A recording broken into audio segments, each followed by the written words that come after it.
Algeria.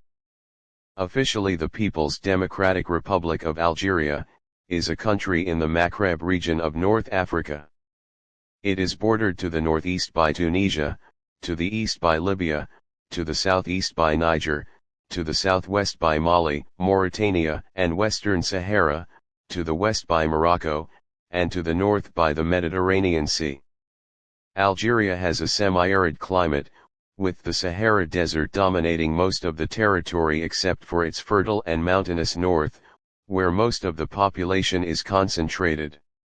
Spanning 2,381,741 square kilometers, it is the world's 10th largest nation by area, and the largest nation in Africa. With a population of 44 million, Algeria is the 10th most populous country in Africa, and the 32nd most populous country in the world. The capital and largest city is Algiers, located in the far north on the Mediterranean coast. Inhabited since prehistory, Algeria has been at the crossroads of numerous cultures and civilizations, including the Phoenicians, Romans, Vandals, Byzantine Greeks, and Turks.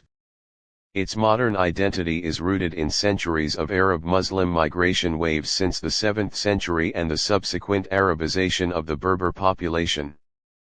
Following a succession of Islamic Arab and Berber dynasties between the 8th and 15th centuries, the Regency of Algiers was established in 1516 as a largely independent tributary state of the Ottoman Empire, ruling over much of the country's present-day northern territory. After nearly 3 centuries as a major power in the Mediterranean, the country was invaded by France in 1830 and formally annexed in 1848, though it was not fully conquered and pacified until 1903. French rule brought mass European settlement that displaced the local population, which was reduced by up to 1/3 due to warfare, disease, and starvation. The Sétif and Guelma massacre in 1945 catalyzed local resistance that culminated in the outbreak of the Algerian War in 1954.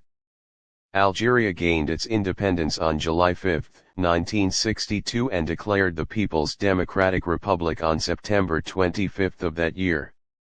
The country descended into a bloody civil war from 1991 to 2002. Algeria's official languages are Arabic and Tamazight. French is used in media, education, and certain administrative matters. The vast majority of the population speak the Algerian dialect of Arabic. Most Algerians are Arabs, with Berbers forming a sizable minority. Sunni Islam is the official religion and practiced by 99% of the population. Algeria is a semi-presidential republic composed of 58 provinces and 1,541 communes. It is a regional power in North Africa and a middle power in global affairs. The country has the second highest Human Development Index in continental Africa and one of the largest economies in Africa, due mostly to its large petroleum and natural gas reserves, which are the 16th and 9th largest in the world, respectively. Sonatrach, the national oil company, is the largest company in Africa and a major supplier of natural gas to Europe. The Algerian military is one of the largest in Africa, with the highest defense budget on the continent and among the highest in the world. Algeria is a member of the African Union, the Arab League, the OIC, OPEC, the United Nations, and the Arab Maghreb Union, of which it is a founding member. History. Around 1.8 million-year-old stone artifacts from Anhanuk were considered to represent the oldest archaeological materials in North Africa. Stone artifacts and cut-marked bones that were excavated from 2 nearby deposits at al-Jumhūriyatu are estimated to be 1.9 million years old, and even older stone artifacts to be as old as 2.4 million years. Hence, the al-Jumhūriyatu evidence shows that ancestral hominins inhabited the Mediterranean fringe in northern Africa much earlier than previously thought. The evidence strongly argues for early dispersal of stone tool manufacture and use from East Africa, or a possible multiple origin scenario of stone technology in both East and North Africa. Neanderthal tool makers produced hand axes in the Levalloisian and Mousterian styles similar to those in the Levant. Algeria was the site of the highest state of development of Middle Paleolithic flake tool techniques. Tools of this era, starting about 30,000 BC, are called Aterian. The earliest blade industries in North Africa are called Ibero-Maurician, located mainly in the Oran region. This industry appears to have spread throughout the coastal regions of the Maghreb between 15,000 and 10,000 BC. Neolithic civilization developed in the Saharan and Mediterranean Maghreb perhaps as early as 11,000 BC or as late as between 6,000 and 2,000 BC. This life, richly depicted in the Tassili and Niger paintings, predominated in Algeria until the Classical period. The mixture of peoples of North Africa coalesced eventually into a distinct native population that came to be called Berbers, who are the indigenous peoples of northern Africa. From their principal center of power at Carthage, the Carthaginians expanded and established small settlements along the North African coast. By 600 BC, a Phoenician presence existed at Tipasa, east of Cherchell, Hippo Regius, and Rusicade. These settlements served as market towns as well as anchorages. As Carthaginian power grew, its impact on the indigenous population increased dramatically. Berber civilization was already at a stage in which agriculture, manufacturing, trade, and political organization supported several states. Trade links between Carthage and the Berbers in the interior grew, but territorial expansion also resulted in the enslavement or military recruitment of some Berbers and in the extraction of tribute from others. By the early 4th century BC, Berbers formed the single largest element of the Carthaginian army. In the revolt of the mercenaries, Berber soldiers rebelled from 241 to 238 BC after being unpaid following the defeat of Carthage in the First Punic War. They succeeded in obtaining control of much of Carthage's North African territory, and they minted coins bearing the name Libyan, used in Greek to describe natives of North Africa. The Carthaginian state declined because of successive defeats by the Romans in the Punic Wars. In 146 BC the city of Carthage was destroyed. As Carthaginian power waned, the influence of Berber leaders in the hinterland grew. By the 2nd century BC, several large but loosely administered Berber kingdoms had emerged. Two of them were established in Numidia, behind the coastal areas controlled by Carthage. West of Numidia lay Mauritania, which extended across the Moulouya River in modern-day Morocco to the Atlantic Ocean. The high point of Berber civilization, unequaled until the coming of the Almohads and Almoravids more than a millennium later, was reached during the reign of Masinissa in the 2nd century BC. After Masinissa's death in 148 BC, the Berber kingdoms were divided and reunited several times. Masinissa's line survived until 24 AD, when the remaining Berber territory was annexed to the Roman Empire. For several centuries Algeria was ruled by the Romans, who founded many colonies in the region. Algeria is home to the second largest number of Roman sites and remains after Italy. Rome, after getting rid of its powerful rival Carthage in the year 146 BC, decided a century later to include Numidia to become the new master of North Africa. They built more than 500 cities. Like the rest of North Africa, Algeria was one of the breadbaskets of the empire, exporting cereals and other agricultural products. Saint Augustine was the bishop of Hippo Regius, located in the Roman province of Africa. The Germanic Vandals of Gaiseric moved into North Africa in 429, and by 435 controlled coastal Numidia. They did not make any significant settlement on the land, as they were harassed by local tribes. In fact, By the time the Byzantines arrived, Leptis Magna was abandoned and the Misalata region was occupied by the indigenous Laghutan, who had been busy facilitating an Amazigh political, military, and cultural revival. Furthermore, during the rule of the Romans, Byzantines, Vandals, Carthaginians, and Ottomans, the Berber people were the only or one of the few in North Africa who remained independent. The Berber people were so resistant that even during the Muslim conquest of North Africa they still had control and possession over their mountains. The collapse of the Western Roman Empire led to the establishment of a native kingdom based in Altava known as the Moro-Roman Kingdom. It was succeeded by another kingdom based in Altava, the Kingdom of Altava. During the reign of Kusala, its territory extended from the region of modern-day Fez in the west to the western Ours and later Kairouan and the interior of Afriqiya in the east. Middle Ages. After negligible resistance from the locals, Muslim Arabs of the Umayyad Caliphate conquered Algeria in the early 8th century. Large numbers of the indigenous Berber people converted to Islam.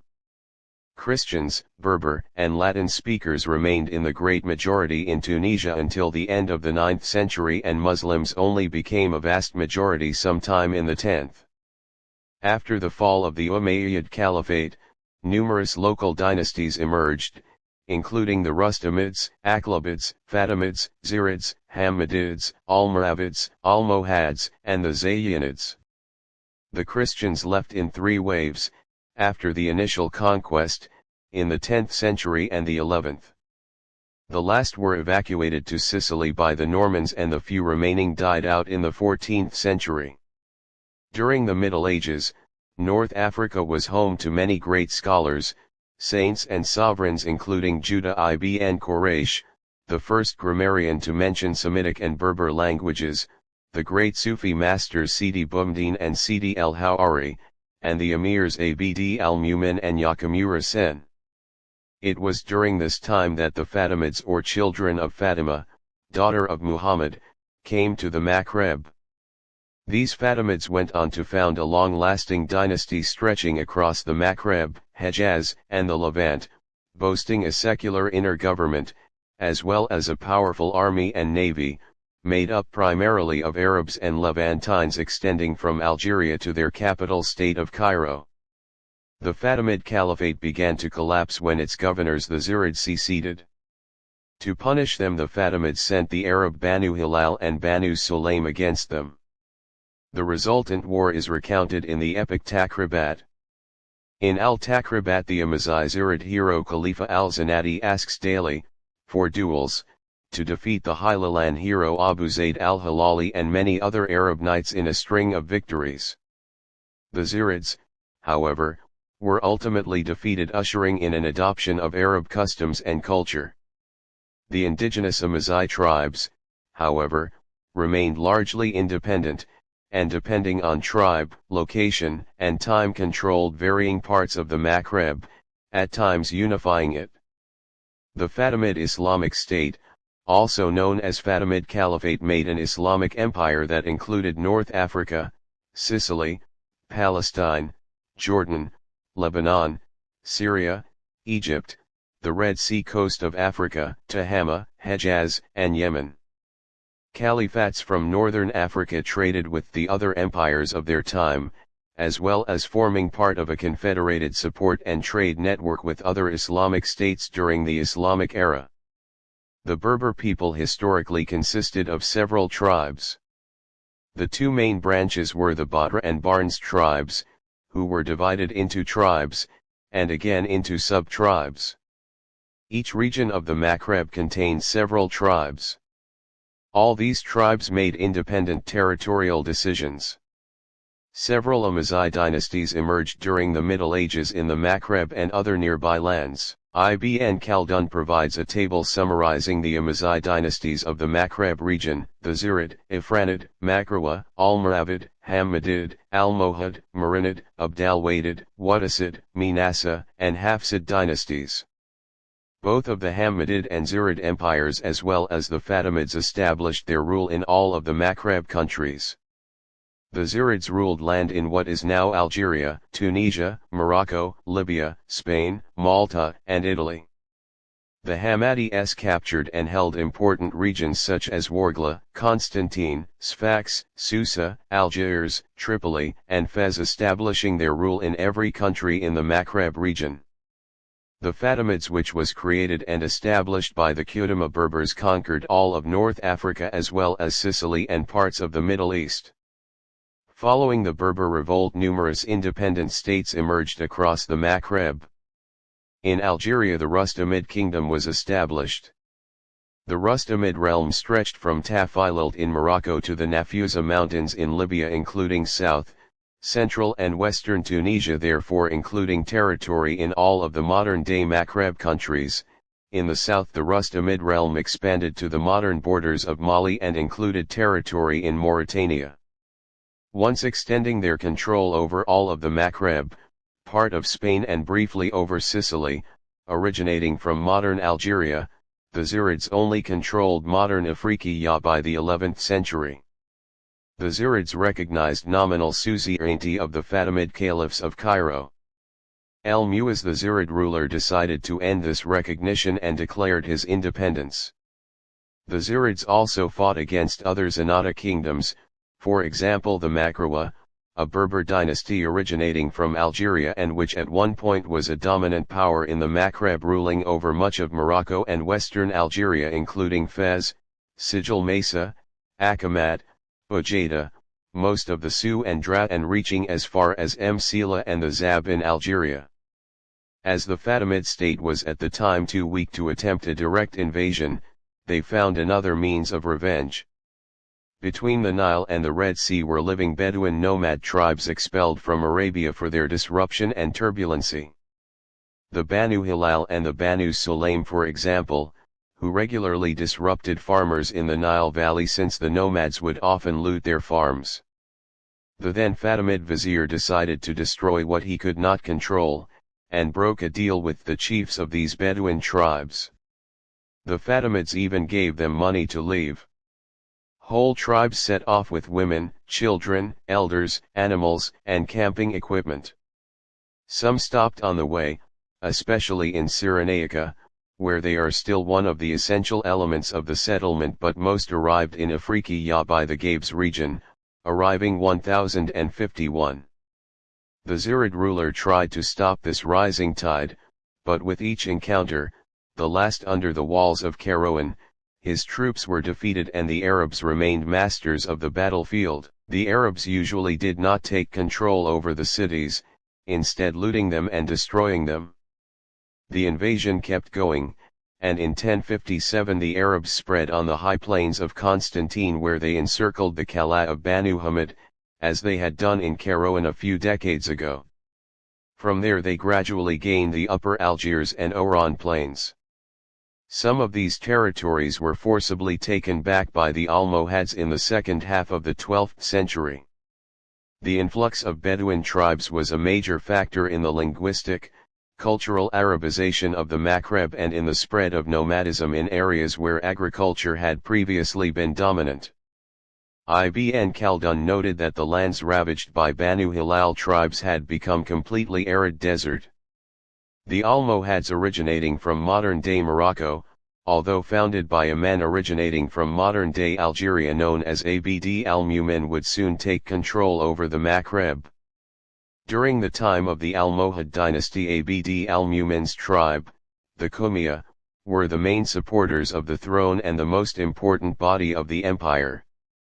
Defeating the weakening Almoravid Empire and taking control over Morocco in 1147, they pushed into Algeria in 1152, taking control over Tlemcen, Oran, and Algiers, wresting control from the Hillian Arabs, and by the same year they defeated Hammadids, who controlled eastern Algeria. Following their decisive defeat in the Battle of Las Navas de Tolosa in 1212, the Almohads began collapsing, and in 1235 the governor of modern-day western Algeria, Yakamura Sen ibn Zion, declared his independence and established the kingdom of Tlemcen and the Zayyanid dynasty. Warring with the Almohad forces attempting to restore control over Algeria for 13 years, they defeated the Almohads in 1248 after killing their caliph in a successful ambush near Ujeda. The Zayyanids retained their control over Algeria for 3 centuries. Much of the eastern territories of Algeria were under the authority of the Hafsid dynasty, although the Emirate of Béjaïa encompassing the Algerian territories of the Hafsids would occasionally be independent from central Tunisian control.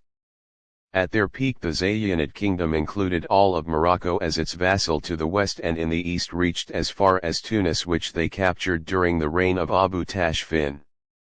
After several conflicts with local Barbary pirates sponsored by the Zayyanid sultans, Spain decided to invade Algeria and defeat the native kingdom of Tlemcen.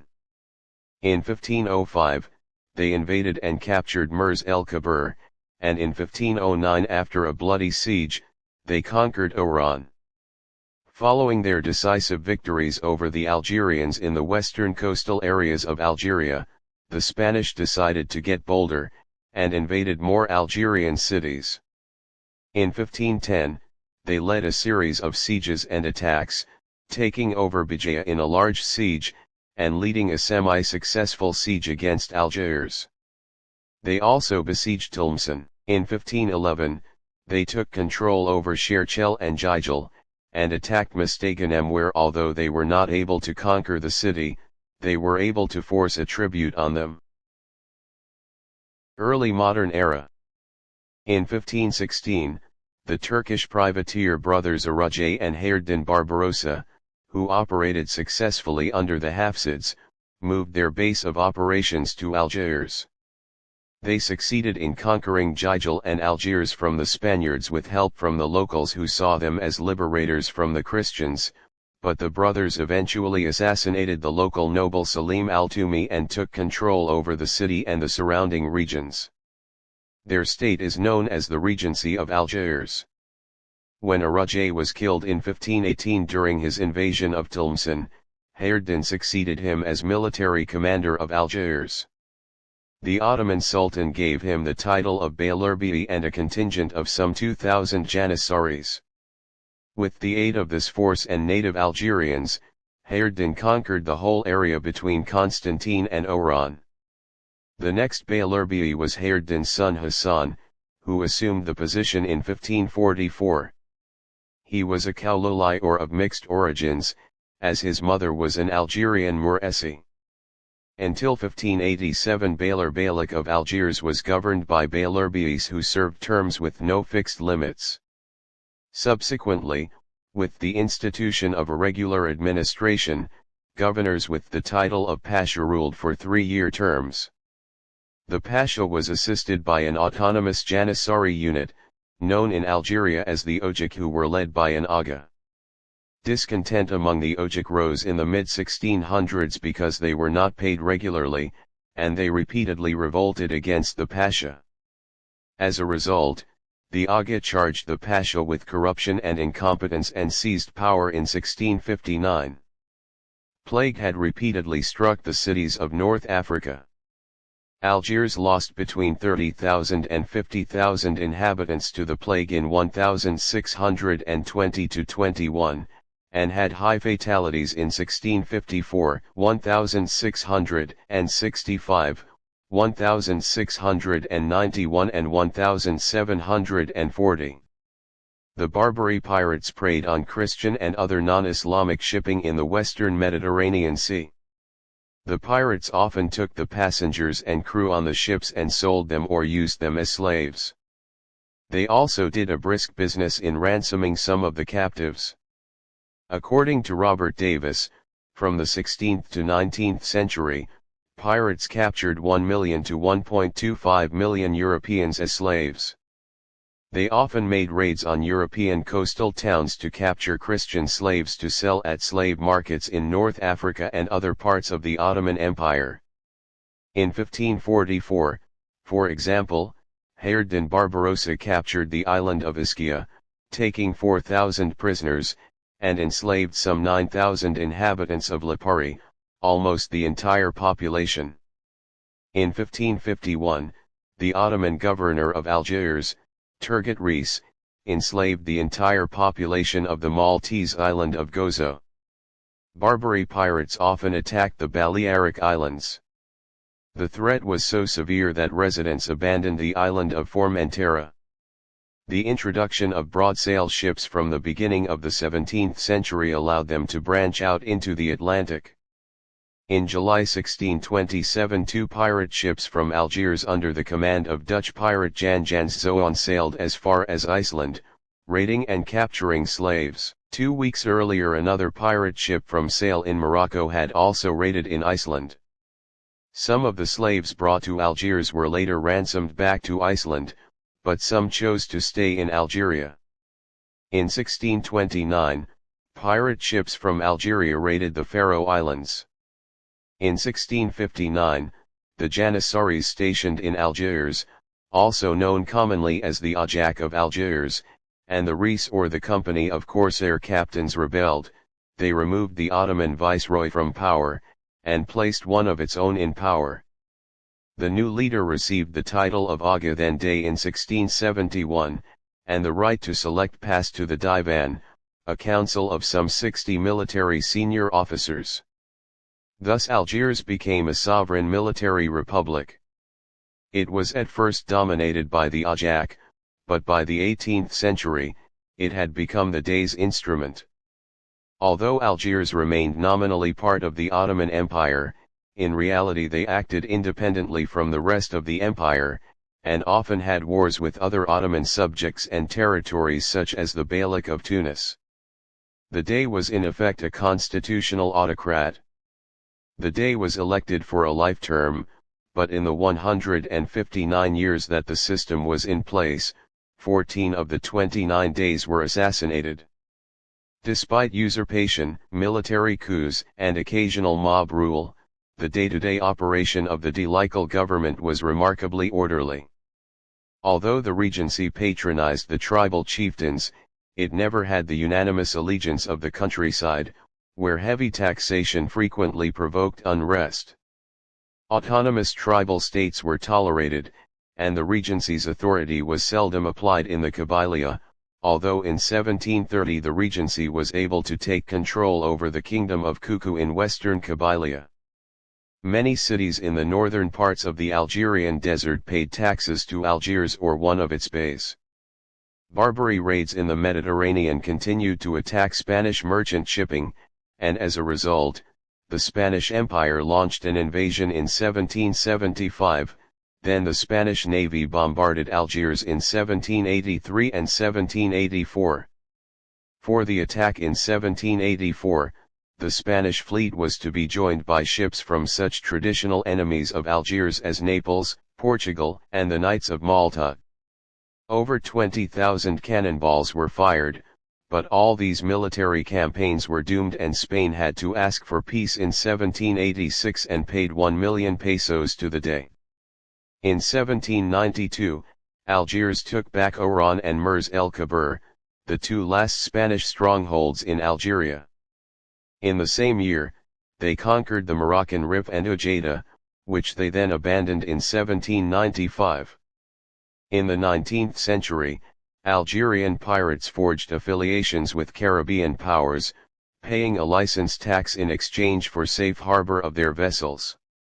Attacks by Algerian pirates on American merchantmen resulted in the First and Second Barbary Wars, which ended the attacks on U.S. ships in 1815.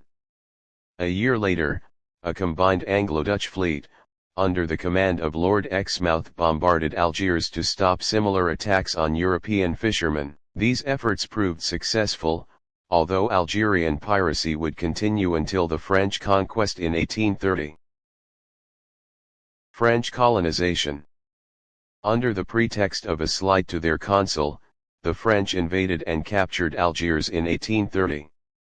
According to several historians, the methods used by the French to establish control over Algeria reached genocidal proportions. Historian Ben Kiernan wrote on the French conquest of Algeria, by 1875, the French conquest was complete. The war had killed approximately 825,000 indigenous Algerians since 1830. French losses from 1831 to 1851 were 92,329 dead in the hospital and only 3,336 killed in action. In 1872, the Algerian population stood at about 2.9 million. French policy was predicated on civilizing the country.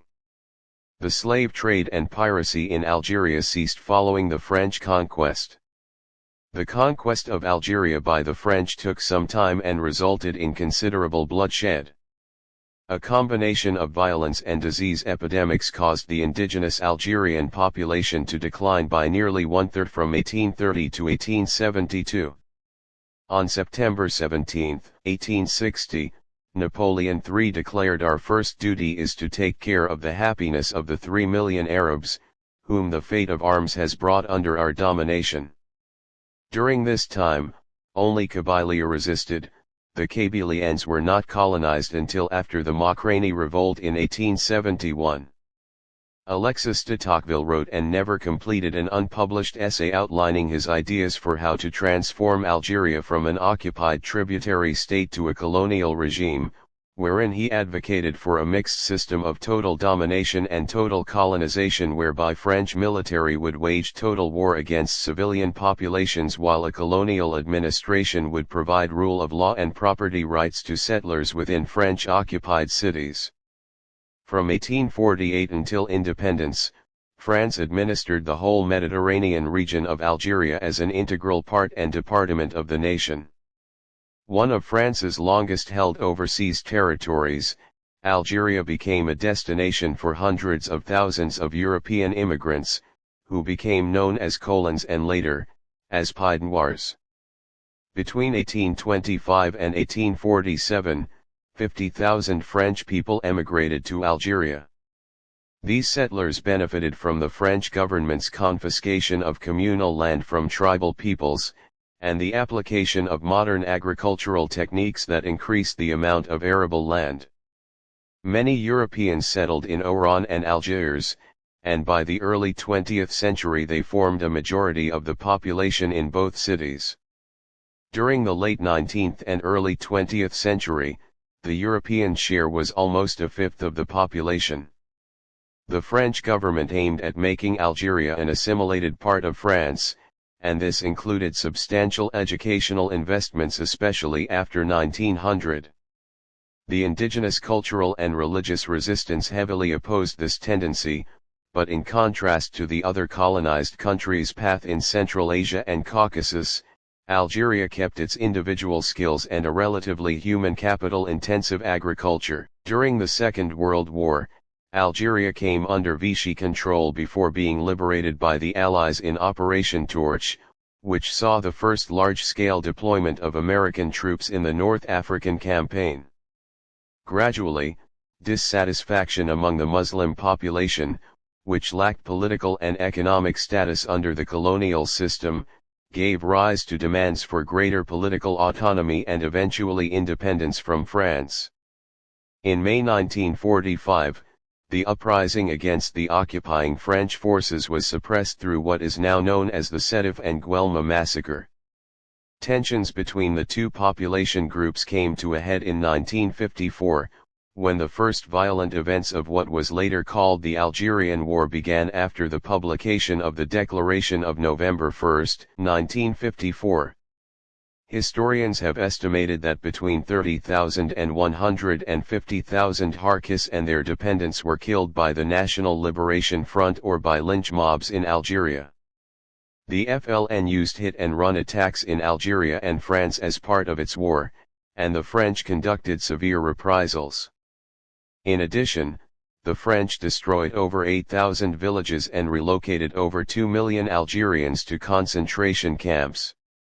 The war led to the death of hundreds of thousands of Algerians and hundreds of thousands of injuries. Historians, like Alistair Horn and Raymond Aron, state that the actual number of Algerian Muslim war dead was far greater than the original FLN and official French estimates, but was less than the 1 million deaths claimed by the Algerian government after independence. Horn estimated Algerian casualties during the span of 8 years to be around 700,000. The war uprooted more than 2 million Algerians. The war against French rule concluded in 1962, when Algeria gained complete independence following the March 1962 Evian agreements and the July 1962 self-determination referendum. The first 3 decades of independence. The number of European Pied Noirs who fled Algeria totaled more than 900,000 between 1962 and 1964.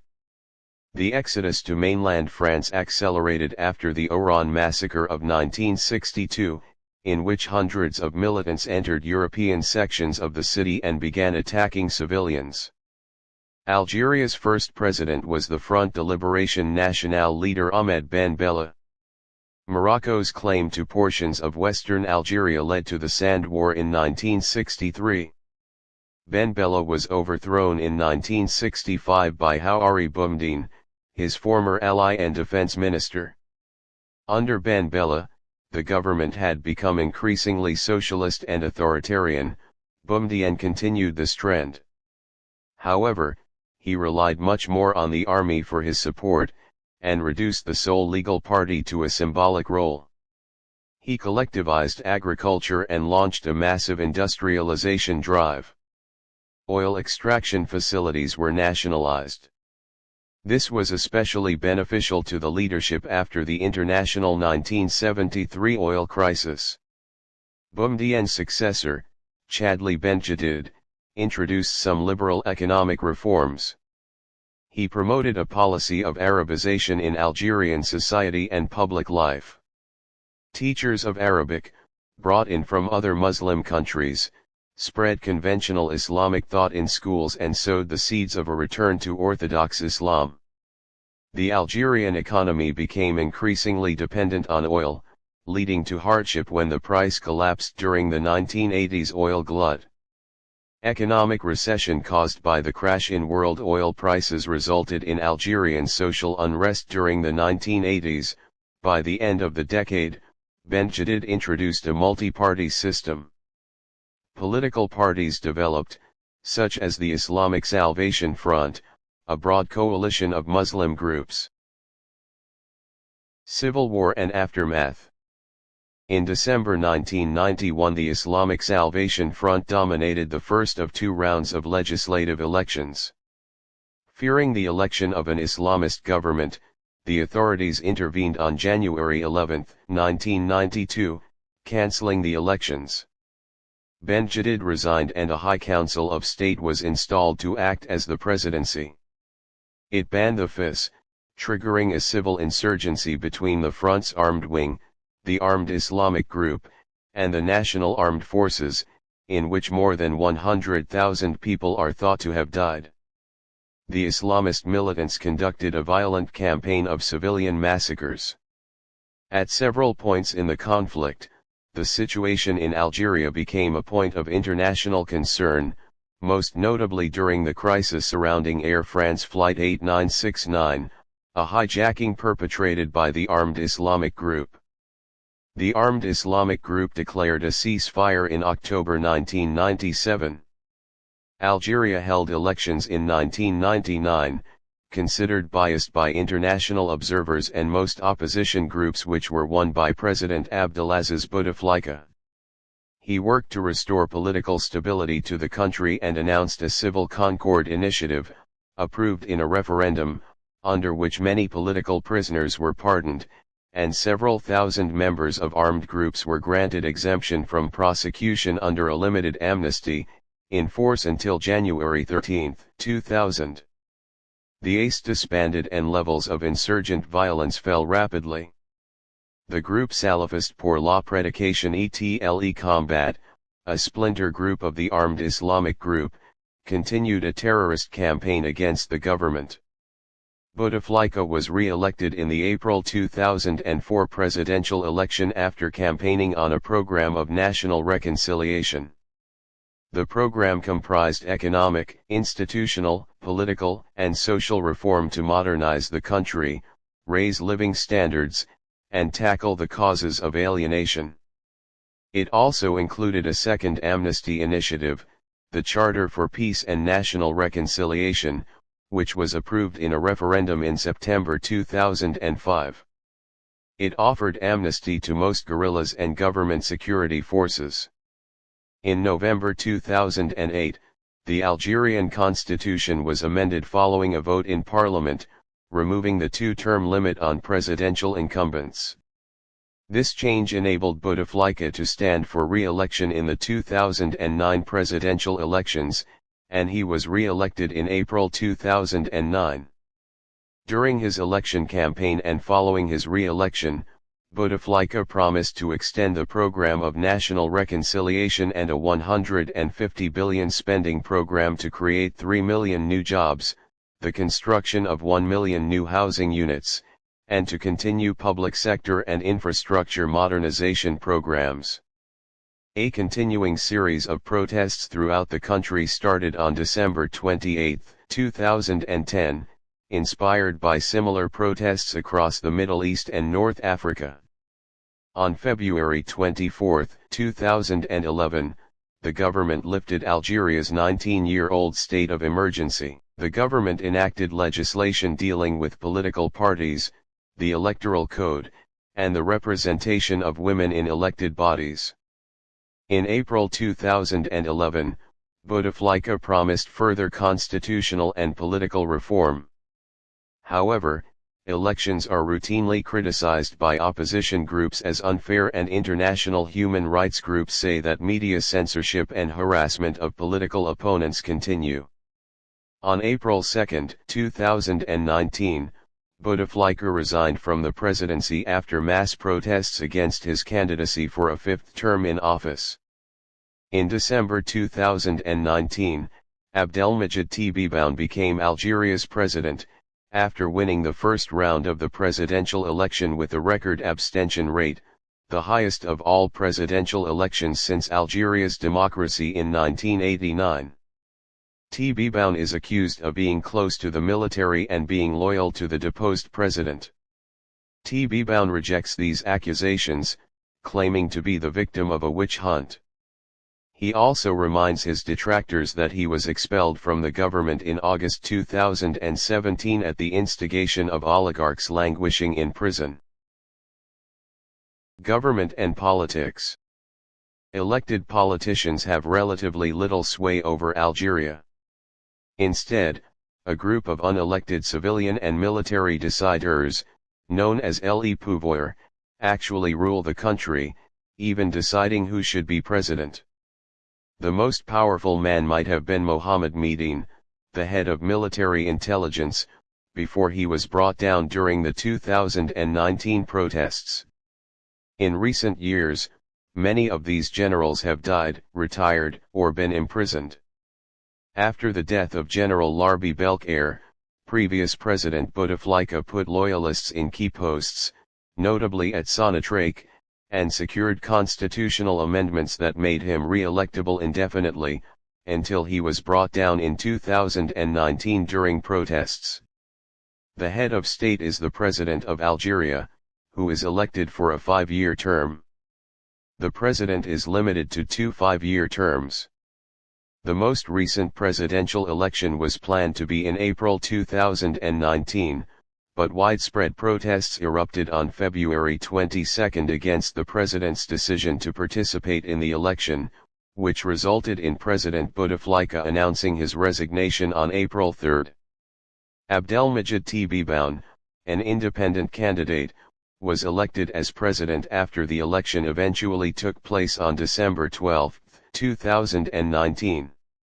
Protesters refused to recognize Tebboune as president, citing demands for comprehensive reform of the political system. Algeria has universal suffrage at 18 years of age. The president is the head of the army, the Council of Ministers and the High Security Council. He appoints the Prime Minister, who is also the head of government. The Algerian parliament is bicameral. The lower house, the People's National Assembly, has 462 members who are directly elected for 5-year terms, while the upper house, the Council of the Nation, has 144 members serving 6-year terms, of which 96 members are chosen by local assemblies and 48 are appointed by the President. According to the Constitution, no political association may be formed if it is based on differences in religion, language, race, gender, profession, or region. In addition, political campaigns must be exempt from the aforementioned subjects. Parliamentary elections were last held in May 2017. In the elections, the FLN lost 44 of its seats, but remained the largest party with 164 seats. The military-backed National Rally for Democracy won 100, and the Muslim Brotherhood-linked Movement of the Society for Peace won 33. Foreign relations.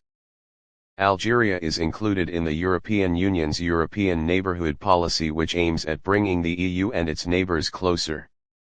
Giving incentives and rewarding best performers, as well as offering funds in a faster and more flexible manner, are the two main principles underlying the European Neighbourhood Instrument that came into force in 2014. It has a budget of €15.4 billion and provides the bulk of funding through a number of programs. In 2009, the French government agreed to compensate victims of nuclear tests in Algeria. Defense Minister Hervé Morin stated that it's time for our country to be at peace with itself, at peace thanks to a system of compensation and reparations, when presenting the draft law on the payouts. Algerian officials and activists believe that this is a good first step and hope that this move would encourage broader reparation. Tensions between Algeria and Morocco in relation to the Western Sahara have been an obstacle to tightening the Arab Maghreb Union, nominally established in 1989, but which has carried little practical weight. On August 24, 2021, Algeria announced the break of diplomatic relations with Morocco. Economy. Algeria's currency is the dinar. The economy remains dominated by the state, a legacy of the country's socialist post-independence development model. In recent years, the Algerian government has halted the privatization of state-owned industries and imposed restrictions on imports and foreign involvement in its economy. These restrictions are just starting to be lifted off recently, although questions about Algeria's slowly diversifying economy remain. Algeria has struggled to develop industries outside hydrocarbons in part because of high costs and an inert state bureaucracy. The government's efforts to diversify the economy by attracting foreign and domestic investment outside the energy sector have done little to reduce high youth unemployment rates or to address housing shortages. The country is facing a number of short-term and medium-term problems, including the need to diversify the economy, strengthen political, economic and financial reforms, improve the business climate and reduce inequalities among regions. A wave of economic protests in February and March 2011 prompted the Algerian government to offer more than $23 billion in public grants and retroactive salary and benefit increases. Public spending has increased by 27% annually during the past 5 years. The 2010-14 public investment program will cost US $286 billion, 40% of which will go to human development. Thanks to strong hydrocarbon revenues, Algeria has a cushion of $173 billion in foreign currency reserves and a large hydrocarbon stabilization fund. In addition, Algeria's external debt is extremely low at about 2% of GDP. The economy remains very dependent on hydrocarbon wealth, and, despite high foreign exchange reserves, current expenditure growth makes Algeria's budget more vulnerable to the risk of prolonged lower hydrocarbon revenues. Algeria has not joined the WTO, despite several years of negotiations, but is a member of the Greater Arab Free Trade Area, the African Continental Free Trade Area, and has an association agreement with the European Union. Turkish direct investments have accelerated in Algeria, with total value reaching $5 billion. As of 2022, the number of Turkish companies present in Algeria has reached 1,400. In 2020, despite the pandemic, more than 130 Turkish companies were created in Algeria. Languages. Modern Standard Arabic and Berber are the official languages. Algerian Arabic is the language used by the majority of the population. Colloquial Algerian Arabic has some Berber loanwords which represent 8% to 9% of its vocabulary. Berber has been recognized as a national language by the Constitutional Amendment of May 8, 2002. Kabyle, the predominant Berber language, is taught and is partially co-official with a few restrictions in parts of Kabylie. Kabyle has a significant Arabic, French, Latin, Greek, Phoenician and Punic substratum, and Arabic loanwords represent 35% of the total Kabyle vocabulary. In February 2016, the Algerian constitution passed a resolution that made Berber an official language alongside Arabic. Algeria emerged as a bilingual state after 1962. Colloquial Algerian Arabic is spoken by about 83% of the population and Berber by 27%. Although French has no official status in Algeria, it has one of the largest francophone populations in the world, and French is widely used in government, media, and both the education system and academia due to Algeria's colonial history. It can be regarded as a lingua franca of Algeria. In 2008, 11.2 million Algerians could read and write in French. In 2013, it was estimated that 60% of the population could speak or understand French. In 2022, it was estimated that 33% of the population was francophone. The use of English in Algeria, though limited in comparison to the previously mentioned languages, has increased due to globalization. In 2022 it was announced that English would be taught in elementary schools. Religion. Islam is the predominant religion in Algeria, with its adherents, mostly Sunnis, accounting for 99% of the population according to a 2021 CIA World Factbook estimate, and 98% according to Pew Research in 2020. There are about 290,000 Ibadis in the Mzab Valley in the region of Gardia. Prior to independence, Algeria was home to more than 1.3 million Christians. Most of the Christian settlers left to France after the country's independence. Today, estimates of the Christian population range from 20,000 to 200,000. Algerian citizens who are Christians predominantly belong to Protestant denominations, which have seen increased pressure from the government in recent years, including many forced closures.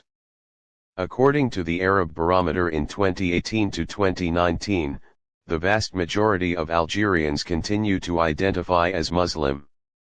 The June 2019 Arab Barometer BBC News report found that the percentage of Algerians identifying as non-religious has grown from around 8% in 2013 to around 15% in 2018.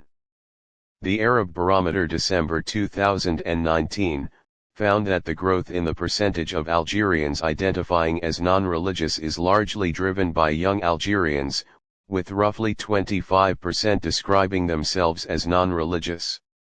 However, the 2021 Arab Barometer report found that those who said they were not religious among Algerians has decreased, with just 3% identifying as non-religious. In that same report, 70% of Algerians identified as religious and another 28% identifying as somewhat religious. Algeria has given the Muslim world a number of prominent thinkers, including Emir Abdelkader, Abdelhamid Ben Badis, Moulaud Qasim Nate Belkacem, Malik Benabi and Mohammed Arkoun. Culture. Modern Algerian literature, split between Arabic, Tamazight and French, has been strongly influenced by the country's recent history. Famous novelists of the 20th century include Mohammed Dib, Albert Camus, Kateb Yasin and Ahlam Mustaghanami Walashijabar is widely translated. Among the important novelists of the 1980s were Rachid Mimouni, later vice president of Amnesty International, and Tahar Jayout, murdered by an Islamist group in 1993 for his secularist views. Malek Benabi and Frantz Fanon are noted for their thoughts on decolonization. Augustine of Hippo was born in Tagaste, and Ibn Khaldun, though born in Tunis, wrote the Muqaddimah while staying in Algeria. The works of the Sanusi family in pre-colonial times, and of Emir Abdelkader and Sheikh Ben Badis in colonial times, are widely noted. The Latin author Apuleius was born in Mata Urus, in what later became Algeria. Contemporary Algerian cinema is varied in terms of genre, exploring a wider range of themes and issues. There has been a transition from cinema which focused on the War of Independence to films more concerned with the everyday lives of Algerians.